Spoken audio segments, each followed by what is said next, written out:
মানুষ যখন কবরে যায় 3 দিন পর বান্দার নাকের জায়গাটা পচে যায়।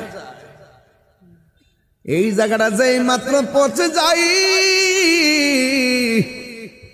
তখন পেটের ভিতর দিকে কিরা বের হয়, কিরা পোকা।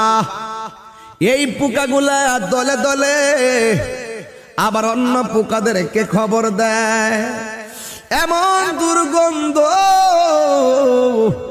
এমন দুর্গন্ধ রে, আমি তাহিরি হুজুর বানায়া কথা বলি না রে বন্ধু। আপনারা জবানটা খুলে কোন, আমাদের আসল ঘরের নাম কি, বিল্ডিং না কবর?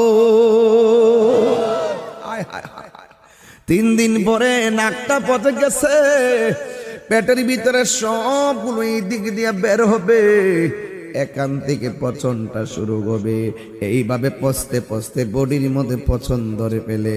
এই পচন ধরার পর যখন নাকটা পচবে, এরপরে 6 দিনের মাথায় কি হয় জানেননি?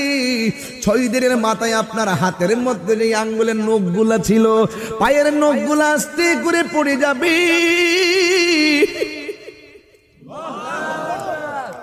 আরে এত সুন্দর বডি, এত সুন্দর চেহারা, এত শক্তি আমার, নিতর দেহ কবরে।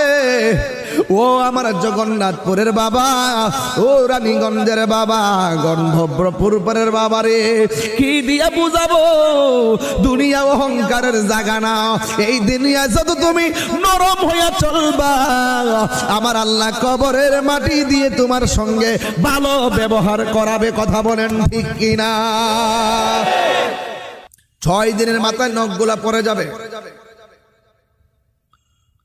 অল বডিটারে এমন ভাবে পোকামাকড় খাবে,